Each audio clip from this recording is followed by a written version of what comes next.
I've been the sheriff of Collier County for 22 years, long enough to see the Everglades strip men down to their bones, both figuratively and literally. People vanish here, swallowed by water and mud, and most never return. You hear rumors. The swamp moves, listens, remembers. I used to laugh at those stories, chalk them up to old-timers' tales. Not anymore.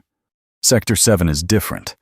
It isn't on maps, doesn't show on GPS, and certainly doesn't appear on any radar. Locals whisper its other name, the breathing water.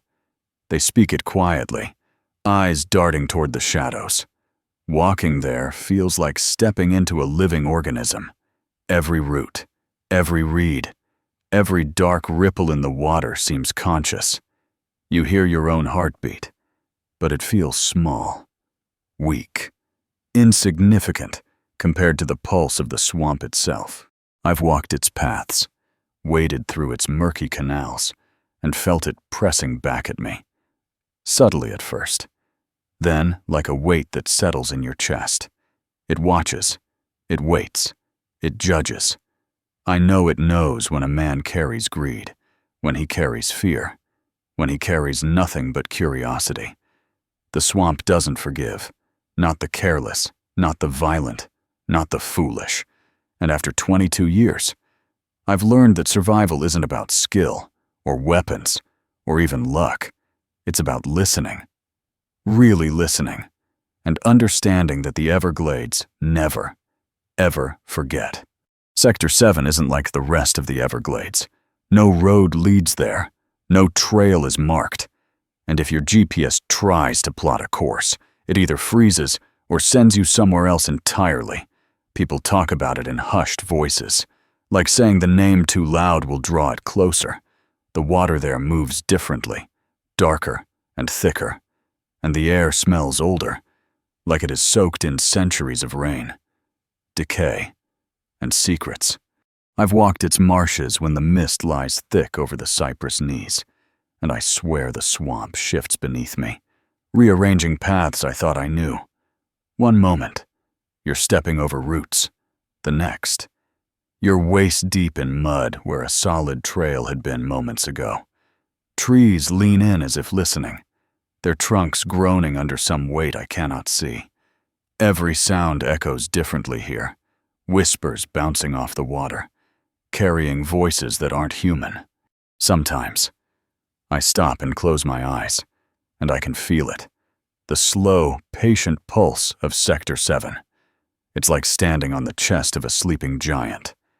And if you move wrong, it will wake.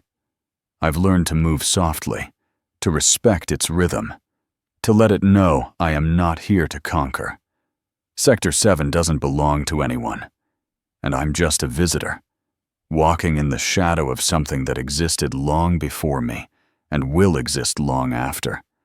To survive here, you don't just need knowledge, you need humility, and even that might not be enough. When I step into the water of Sector 7, I feel it immediately, like the swamp knows me, weighs me, decides whether I belong. At first, it's subtle, a shift in the current, a tug at my boots, a pressure against my chest that makes me pause. Then it grows heavier, more deliberate, as if the water itself is alive and breathing, matching the rhythm of my own heartbeat. Yet stronger, older, patient beyond measure. I've tried to describe it to others, but words fail. It's not just water, it's awareness, memory, judgment. It remembers every footstep, every act of greed or violence, every careless word spoken above its surface. You can feel it pressing back, asking questions you can't answer. Sometimes, when the fog rolls in thick and the light fades, I swear I can hear a sigh, a ripple that isn't caused by wind or creature, but by the swamp itself, shifting in response to my presence. Years of patrolling these marshes have taught me to respect it, to tread softly, to move without arrogance. I've seen men disappear who thought they could challenge it. I've felt its eyes on me when no one else is around. The swamp doesn't forgive, doesn't bargain, doesn't plead. It waits. And if you push too hard, if you take too much, it will reclaim what is owed. Standing there, waist deep in its dark embrace. I understand finally. In Sector 7, the swamp doesn't just exist. It lives, it thinks, and it remembers. The Vasquez brothers came into Sector 7 like they owned it. 3 of them. Armed to the teeth, grins full of arrogance and greed, moving through the marsh as if the swamp were just another hunting ground. I caught their trail after a tip about illegal alligator hunting, and from the first step, I knew they were different, reckless, hungry, and utterly blind to the rules of this place. Their voices carried over the water, loud and sharp, cutting through the mist like knives. They laughed at the mud, at the snakes that slid between the roots, at the birds that took flight from their intrusion. Every step they took felt like an insult, a challenge to the swamp itself. I followed from a distance, my boots sinking into the muck, heart pounding, knowing that Sector 7 doesn't forgive arrogance. I watched them set traps for creatures bigger than themselves, boasting about the trophies they would claim. I saw the glint of rifles under the morning sun, the way their eyes scanned for danger, except the danger wasn't them. Not yet. The swamp was patient. It had its own methods, and I could feel it stirring, responding to their presence, testing them, waiting to see how quickly their confidence would crumble. Because in Sector 7, confidence isn't survival. It's a countdown. And the Vasquez brothers had no idea how short their timer really was. I found the Vasquez brothers' boat drifting in a small cove, engine idling as if waiting for someone to return. But no one was aboard. The mud along the banks showed signs of a struggle, footprints leading out and then disappearing into the dense marsh. My gut tightened. The swamp had already swallowed them, or at least taken its first claim. The boat rocked gently with the current, its paint scratched by branches, water sloshing against the hull. I ran my hand along the railing, feeling the damp, sticky residue of who knows what. Something in the air was wrong, an unnatural stillness, like the swamp was holding its breath, watching me more closely now. I stepped in cautiously, checking under seats and in compartments, but the cabin was empty, except for a few scattered shells and discarded supplies. I followed the tracks into the mud. They led deeper, into the heart of Sector 7, and then vanished. The swamp closed over them as if they had never been there.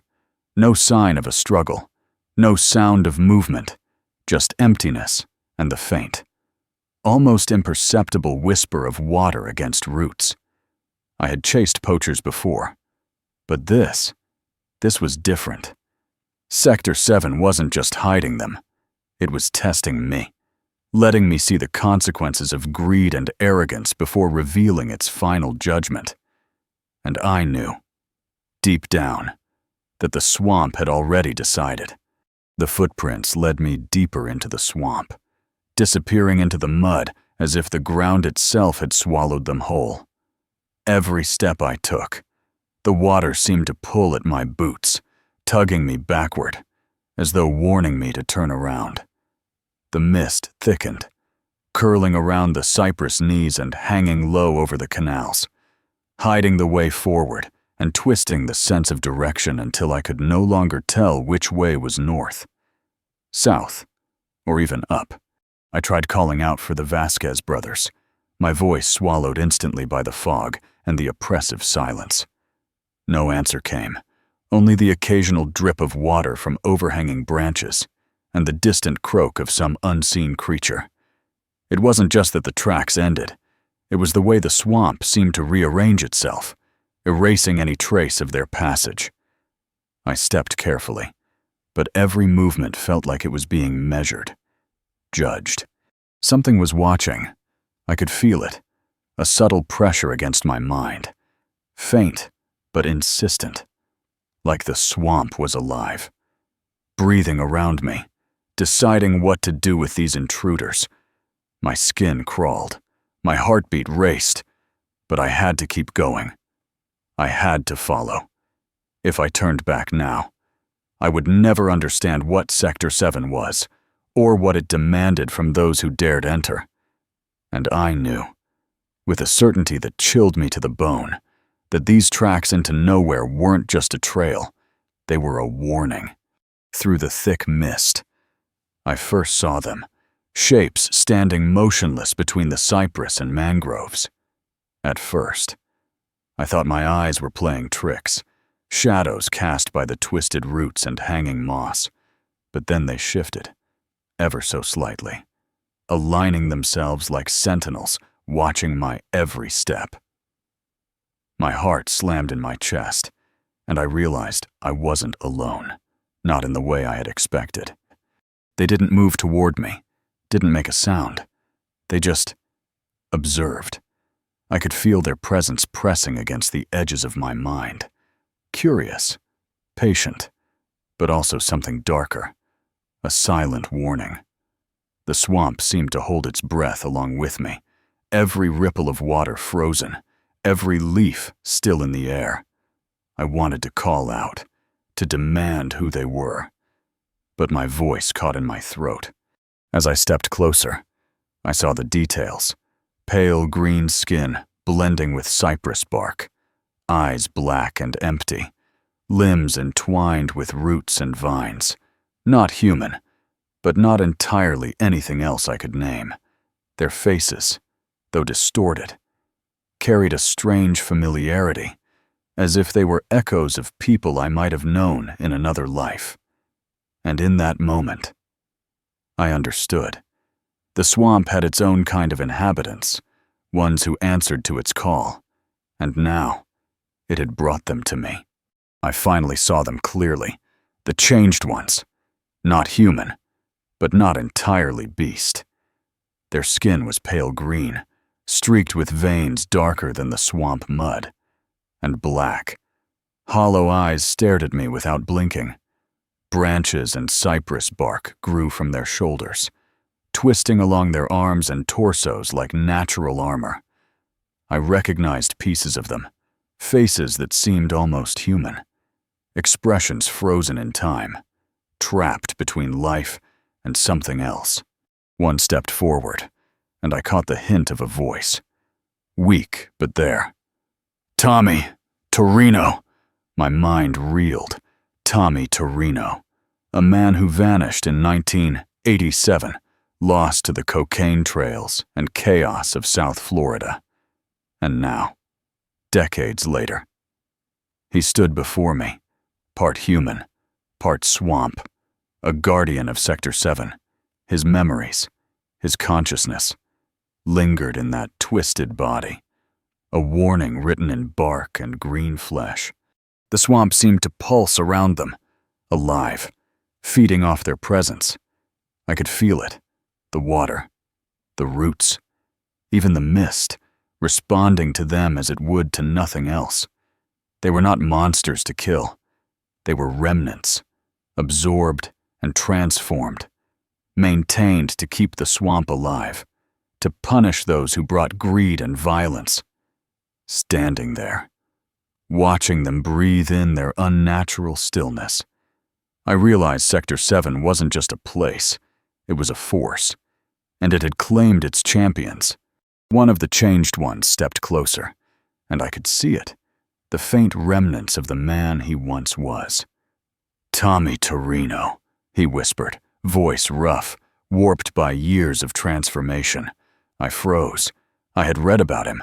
A cocaine cowboy who vanished in '87, swallowed by the chaos of drugs, violence, and the swamp. And yet, here he was, staring at me, with hollow black eyes, part tree, part human, carrying decades of memories in a body that should not exist. I felt his thoughts, or maybe they were the swamp's, They blurred together. Fear. Regret. The memory of running from men who would kill him. And then the slow, patient claiming of Sector 7.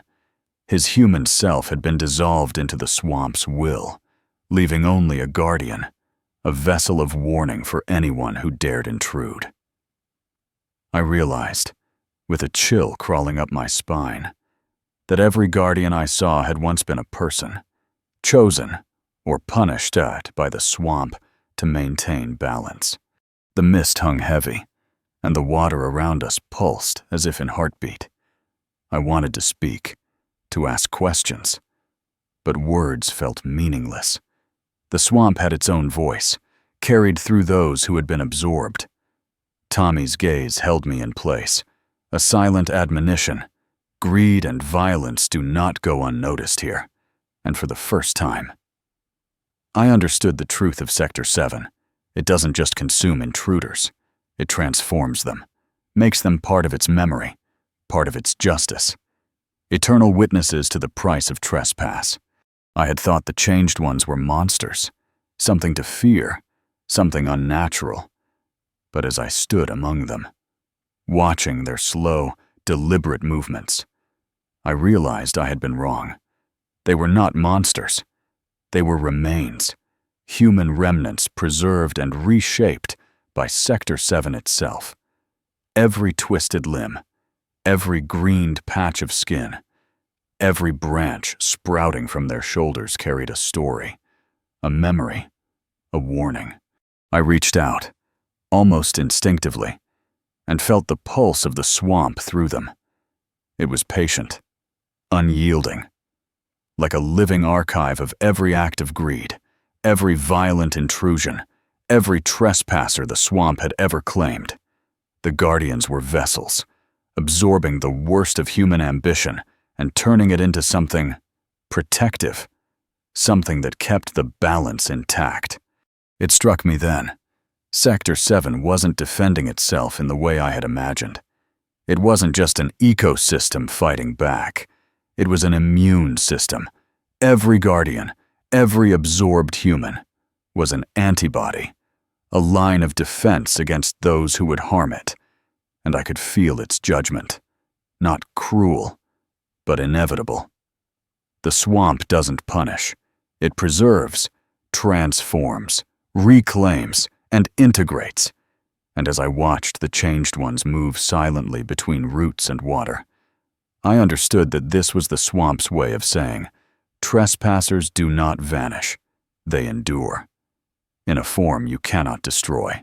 I began to understand then that Sector 7 had a way of defending itself, unlike anything I had seen.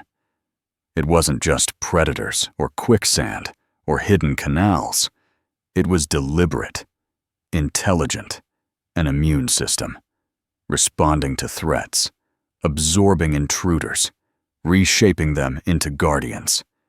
Every act of greed, every trespass, every violent step was noted, processed, and corrected in the only way the swamp knew how. The changed ones were the antibodies, once human, now transformed. They patrolled silently, moving through the marsh with a purpose I could barely comprehend. I watched as one of them lifted from the water, limbs entwined with roots, eyes hollow yet focused, and I felt the weight of decades compressed into that single motion. This was the swamp's judgment made manifest, not punishment, but integration, a reclaiming of life to serve the balance. It hit me that no law, no man, no weapon could truly threaten Sector 7.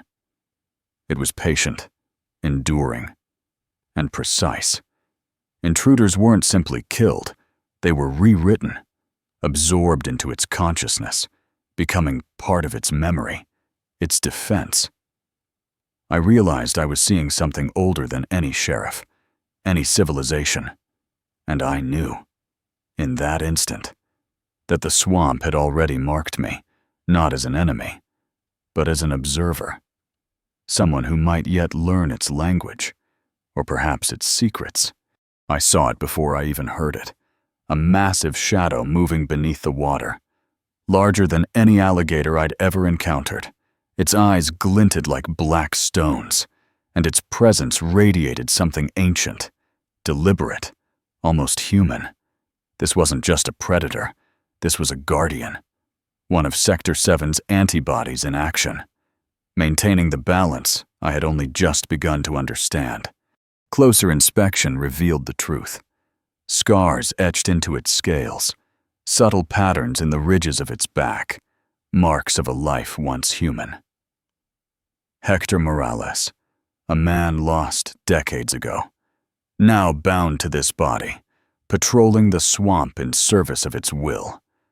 I could feel the swamp pulsing through him, the same energy that animated the Changed Ones, connecting predator and guardian, land and water, life and memory. I stepped back, understanding that killing it, or anyone like it, would be catastrophic. These guardians were not enemies. They were enforcers of a law older than any human authority. Sector 7 didn't need protection from me or anyone else. Its guardians were proof that the swamp managed its own balance, correcting intrusions, punishing greed, and preserving the ecosystem with a precision I couldn't hope to match.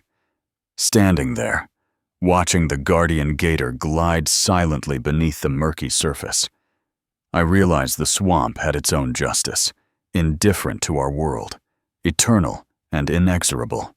I felt it before I saw it, the weight of expectation pressing down like the humid air before a storm. Sector 7 doesn't negotiate. It doesn't reason. It demands balance. Every act of greed, every intrusion, every careless hand that tried to take from it had consequences. And the swamp measured them all. I could feel it in the water, the roots, the mist curling around me. The Vasquez brothers had upset something, and now the swamp wanted restitution. I watched as the air thickened, almost tangible, carrying an almost audible rhythm, like the heartbeat of the entire marsh. It was patient, deliberate, and terrifyingly intelligent. The swamp doesn't just claim the reckless, it reconfigures the rules to restore itself. I knew that anyone who had killed, taken, or disrespected the guardians, or the water itself, would be called forward, tested, and transformed.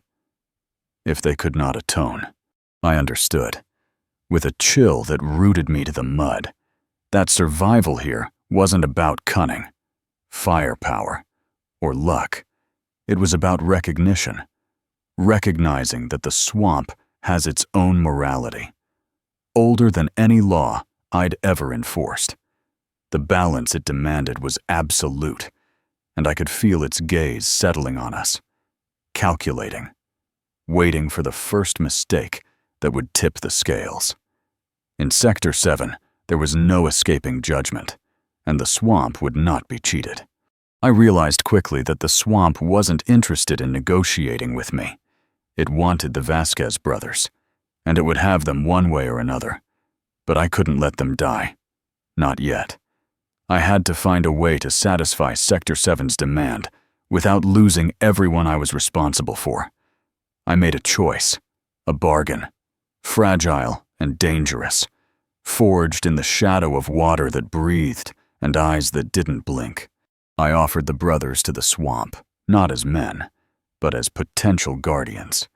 Their arrogance, their violence, their greed could be transformed, absorbed into the ecosystem, their punishment and service combined. It was the only way to maintain the balance, and perhaps the only way to keep the rest of us alive. Every second stretched as I waited for the swamp to respond, feeling the pulse of water and root as if it were deciding whether my plan was acceptable.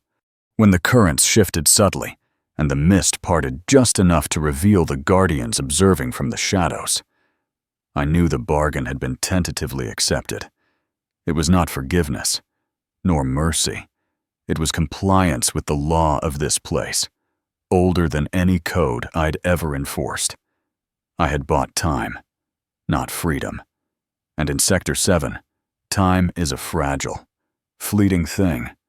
One misstep, one wrong move, and the swamp would reclaim what it had measured, judged, and demanded. I demanded proof, a sign that the Vasquez brothers still existed in some form. 1 week from that moment, not as men, not as the arrogant poachers who had dared to challenge Sector 7, but as guardians, transformed and bound to the swamp's will. The idea of waiting made my skin crawl. Time in this place isn't measured by minutes or hours, but by the rhythm of water and root, the subtle pulse of a living ecosystem that notices everything. For 7 days, I patrolled the edges, feeling the swamp's judgment like a weight pressing against my chest. Every shadow, every ripple in the water, every rustle of leaves seemed a test. I couldn't rest, couldn't speak freely. Even my thoughts felt heavy with anticipation. And then, on the 7th day, I saw them, figures emerging from the mist, still human enough to recognize, but undeniably altered. Bark and moss intertwined with their limbs, eyes black and unreadable, movements deliberate and synchronized with the pulse of Sector 7 itself. It was confirmation, undeniable and eerie. The swamp had taken what it demanded, reshaped it, and now presented it to me. They were gone and yet still present, a living record of the swamp's judgment and mercy combined. I realized then that in Sector 7, proof is not evidence. It is transformation. And anyone who enters this place must be ready to accept its terms, or be claimed themselves. I sought guidance from Maria Oyola, an elder of the Seminole people, whose knowledge of the Everglades stretched far beyond any map or history book. Her eyes were sharp, ancient, and full of understanding, as if she had witnessed the swamp's judgment countless times. When I told her what I had seen, the Vasquez brothers, the changed ones, the guardian gator, she nodded knowingly, as though this had been expected. "The swamp remembers," she said quietly, her voice carrying the weight of centuries. "It has always been here, long before humans arrived, long before greed took root. Those who enter with selfish intent are marked, and the land will claim them, transform them, preserve the balance." Her words made the hairs on my neck rise. She spoke of Sector 7 not as a place, but as a living entity, capable of memory, judgment, and action. I watched her carefully, noting the way her hands traced patterns in the air, almost as if she were reading the currents of water and root, like lines of ink. She explained that the swamp's guardians were not random. They were humans, once lost, now reshaped to maintain equilibrium. And then, with a subtle glance at my hand, she paused. "Some are chosen before they know it," she murmured. I felt a tingle, a strange warmth spreading across my palm, and I knew that her warning was not just about the swamp. It was about me. Her words lingered long after I left her hut. "Those who enter with greed are marked." At first, I thought she meant it figuratively, a superstition to scare poachers like the Vasquez brothers. But as I walked through the swamp, tracing the paths they had taken, I felt it, a subtle, insistent pressure beneath my skin, like the roots themselves were probing, testing, measuring. I was not just an observer anymore. The mangrove patterns crawling across my palm confirmed what I feared. The swamp had marked me, not with pain, not yet, but with awareness. Every step I took resonated with the pulse of Sector 7. Every thought carried weight in the consciousness of the water and root. It was as if the swamp had recognized me, judged me, and was already weaving me into its memory. I remembered Maria's warnings about the old guardians, humans long absorbed, reshaped into protectors of balance. I realized that I was now part of that lineage, new blood in an ancient system. Fear twisted in my gut, but so did understanding. This was not punishment. It was responsibility. And for the first time, I sensed the swamp not merely as a place, but as a living force with intentions, a force I could neither fight nor lesuas. I was marked, and I had to learn its language before it decided how I would serve. It began subtly, a faint warmth in the center of my palm, like sunlight filtered through mangrove leaves. I stared at it, half in disbelief, as tiny lines of green etched themselves across my skin, delicate at first, then spreading like a network of roots. Each vein pulsed with a rhythm I could feel in my chest, a heartbeat not my own. I understood immediately. The swamp had touched me, marked me, and there was no turning back.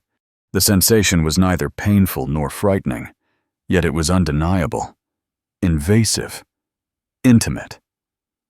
I could sense the water's flow through every canal, the pressure of the soil beneath my boots, the intent of every creature and intruder in Sector 7.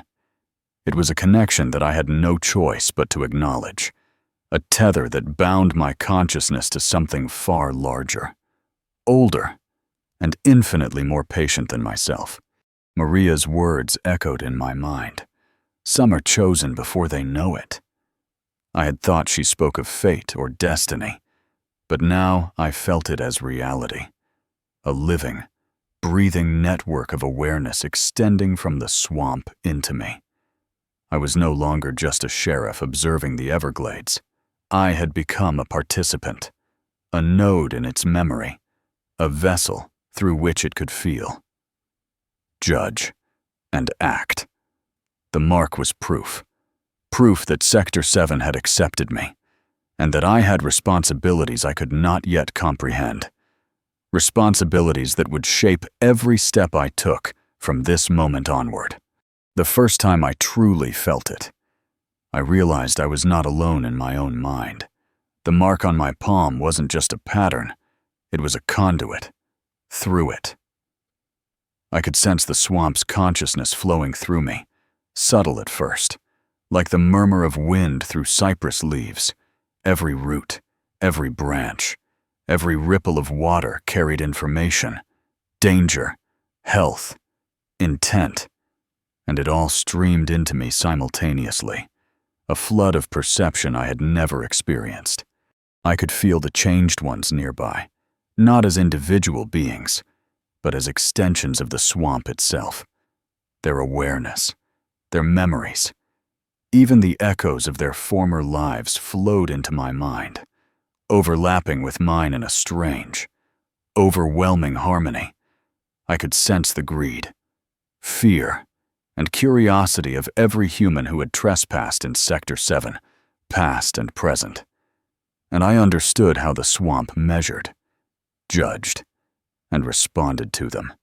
It was disorienting, exhausting, and intoxicating all at once. I was no longer merely a sheriff observing the Everglades. I had become a node in its consciousness, a participant in its network, feeling its needs and intentions as acutely as my own heartbeat. And yet, for all the knowledge and awareness it granted me, I knew there was a cost. The swamp had chosen me, and in return, I was bound to it. I could no longer ignore its will, nor step outside its judgment. Every thought, every movement, was now part of a larger, living system, and the swamp would always notice. Through the mark, I began to see the world not only as I did, but through the eyes of those who had been claimed by the swamp. Memories flowed into me, fragments of lives once human, now woven into the consciousness of Sector 7. I saw trails of cocaine, hidden caches of treasure, men running from debts and enemies, and all the violence that had led them here, their intentions. their fears, their regrets. They were all mine to witness. It was overwhelming. Faces, places, and events that had ended decades ago played out in my mind like a silent film. I could feel the desperation of a man running for his life, the thrill of another finding illicit fortune, the heartbreak of those who had vanished without trace. These were not my memories, yet I felt them as if they belonged to me, each pulse of fear or greed resonating in my chest. The swamp used these borrowed memories like threads, teaching me, warning me, showing me the consequences of intrusion and violence. I began to understand the depth of Sector 7's intelligence, its patience, and its judgment. It was not a mindless force. It was a keeper of balance, a living archive of every wrong committed against it. And now, through me, it could see and feel again, reminding me that knowledge here comes with responsibility. Every secret, every misdeed I now carried in my mind was part of the swamp's silent, eternal reckoning. Armed with the swamp's knowledge, I found myself standing before the officials, developers, and lawmen who wanted to exploit Sector 7. I spoke carefully, measured my words, offering partial truths, omitting the parts that might provoke fear or panic. It was the first lie I told to civilization, a lie that felt more like protection than deception. I knew that if the full reality of the swamp, the changed ones, and the guardians became public, no one would believe it, or worse, they would try to control it. I used the memories I had absorbed to guide my statements, revealing details just believable enough to manipulate outcomes without exposing the full truth. Locations of treasure, old drug routes, vanished poachers, they became tools, a bargaining chip against those who would disrupt the swamp's balance. Every word was calculated, every half-truth a shield for the Everglades. It was unsettling, lying to humans with a conscience I once trusted. But Sector 7 had made me a participant, a conduit, a guardian in my own way. The swamp demanded discretion, patience, and cunning, and I was learning. I realized that protecting this place required more than observation. It required influence. Civilization would not understand, would not respect, unless guided carefully. And so, I lied, quietly, deliberately, knowing the swamp was watching, approving, and teaching me the weight of responsibility that came with the knowledge it had lent me. Developers came with plans, blueprints, and smiles, promising condos and golf courses where the swamp had existed for centuries. They spoke of progress, investment, and growth, as if Sector 7 were nothing more than empty land waiting to be tamed. I listened politely, nodding, all the while feeling the pulse beneath my palm quicken. The swamp was aware, watching every signature, every stamp, every word that sought to disrupt its balance. I knew I had to act carefully. This was no longer about chasing poachers or mediating between men and nature. Civilization itself threatened the swamp, wielding paper and law like weapons, using the memories I carried. I hinted at secrets buried beneath the land, treasures, old drug caches, the vanished, and the guardians themselves. Every subtle revelation was a warning, a deterrent, a way to bend human greed without exposing the full horror of what lay beneath. The developers scoffed, then hesitated, then slowly began to retreat, unnerved by the half-truths I fed them. The swamp responded in kind, small accidents, fallen trees, sudden floods, gentle nudges to reinforce my warnings. I realized then that Sector 7 didn't just defend itself. It taught me how to wield knowledge as a weapon, how to manipulate human ambition to preserve its own. And I understood that the battle here would never be fought with rifles or boots alone. It would be fought with strategy, patience, and the terrifying truth that civilization itself might never fully comprehend. The swamp gave me more than awareness. It gave me leverage. Through the memories I carried, I knew things no living person could: the hidden treasures, drug caches, and misdeeds long buried beneath the Everglades. I used them carefully, feeding whispers to politicians, developers, and even cartel members. Secrets that could ruin them, expose them, or drag them down, all traced back to Sector 7. The swamp guided my hand, and I obeyed. It was a strange, uncomfortable power. I wasn't threatening anyone directly, not yet, but the weight of knowledge was enough. A missing shipment, a vanished man, a forgotten debt. I hinted at their existence, and suddenly, the developers hesitated. The officials reconsidered. The greedy withdrew. Sector 7 didn't act with claws or teeth this time. It acted through me, its chosen intermediary, its voice disguised as caution and rumor. I felt the pulse of the swamp, approving or correcting as I moved. Every revelation, every calculated omission, was teaching me patience, precision, and responsibility. Civilization, I realized, could be manipulated if approached carefully. But there was a danger: misuse the knowledge, lie too boldly, or act without the swamp's guidance, and consequences would fall swiftly. Sector 7's guardians might not appear immediately, but they would come. The swamp does not forgive. It only waits. And now, I was part of that waiting, part of its plan, part of its reckoning. I began to notice subtle changes, small accidents, sudden floods, fallen trees, even equipment failures. That seemed almost too coincidental. The swamp was pushing back, not with teeth or claws, but with patience and precision. Every misstep by the developers, every violation of the land, was met with consequences that seemed natural to the untrained eye, yet deliberate to anyone who understood Sector 7's rhythm. I watched from the margins, feeling the pulse of the swamp through my palm, and realized that this was how it taught lessons. Civilization could bulldoze, draft, and dictate, but the swamp had its ways of enforcing balance. Boats went missing, construction equipment sank into hidden mud pits, and unexplained animal movements unnerved surveyors. Every obstacle felt orchestrated, every setback a reminder that Sector 7 would not yield willingly. It was unnerving, even humbling.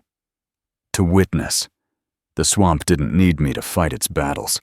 It only needed me to act as its interpreter, a channel through which its influence could reach the human world. I understood then that the fight for Sector 7 wasn't just physical. It was psychological, strategic, and moral. And I, marked and connected, had become a part of its defense, an agent of its judgment, responsible for guiding civilization away from destruction without ever fully revealing the truth. The swamp pushed, and I moved with it, or risked being swept aside myself.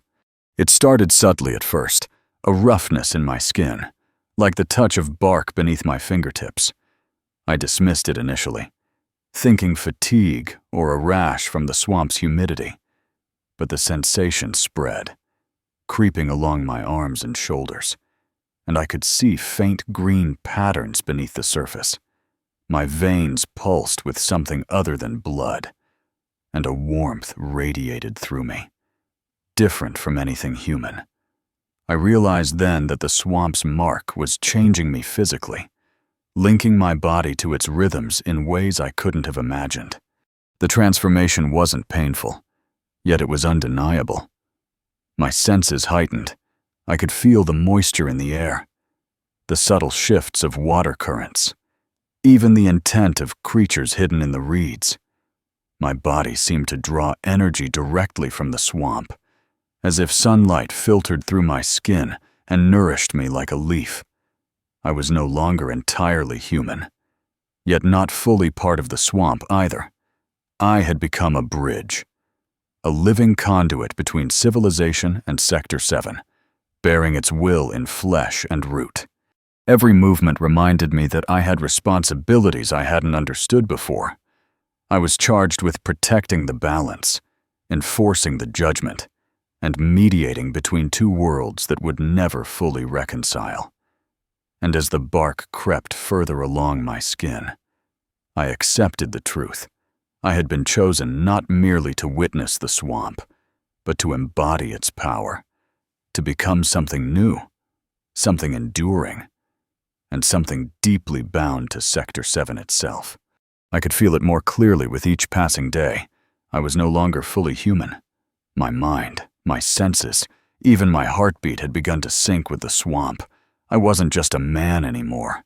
I was a bridge, a translator between two worlds that could never truly meet. The thoughts of humans, the currents of water, the pulse of life and decay, all of it flowed through me, intertwined, inseparable. It was both exhilarating and terrifying. I could sense intruders before they appeared, anticipate their movements, feel the greed or fear that brought them here.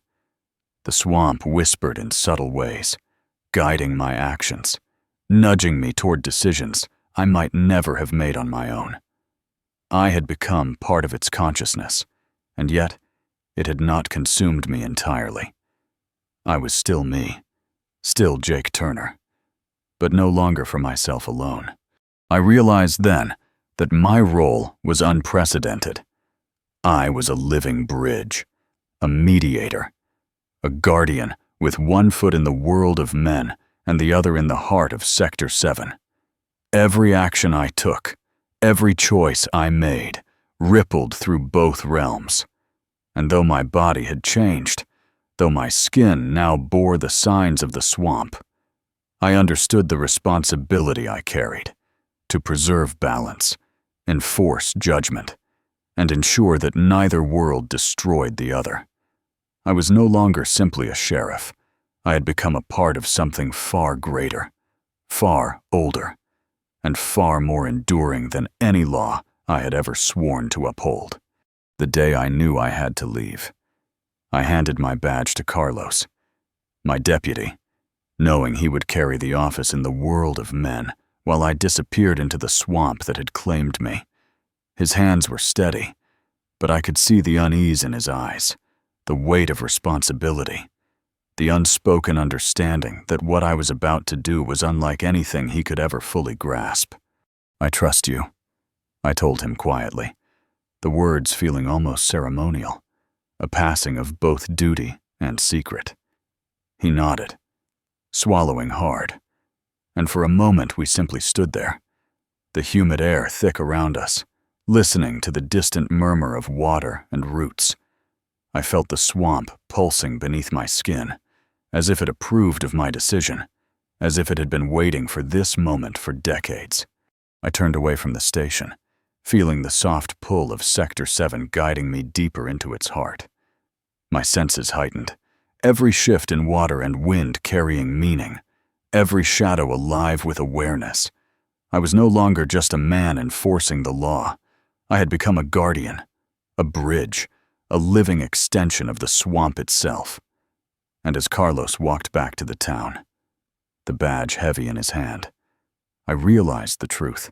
Sector 7 would always need someone like me, someone who could navigate both worlds, while the human world would continue unaware of the ancient, patient power watching, judging, and protecting from within the depths of the Everglades. Even after I disappeared into the swamp, people whispered my name. They speak of a sheriff made of trees, a man who walked too far into Sector 7 and never returned, yet was never truly gone. The locals tell stories in hushed tones, around campfires or at bars, eyes darting to the tree line. Some call it superstition, others say it's truth. But they all agree on one thing. Jake Turner watches the Everglades still, in ways they cannot see. I hear these tales when the swamp allows me to.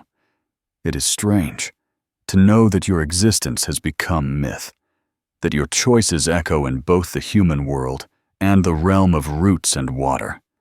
Sector 7 remembers, and through me, it communicates its legacy. The Guardians are patient, but the stories ensure that outsiders carry a seed of caution, a flicker of fear that might spare them from intrusion. Legends are fragile, and yet enduring. My human form has faded, my bark and green veins fully integrated with the swamp. But my consciousness remains, connected, aware, vigilant. I move silently beneath the canopy, observing, judging, balancing, and while the world of men continues, oblivious to the forces beneath its feet, I exist as a reminder.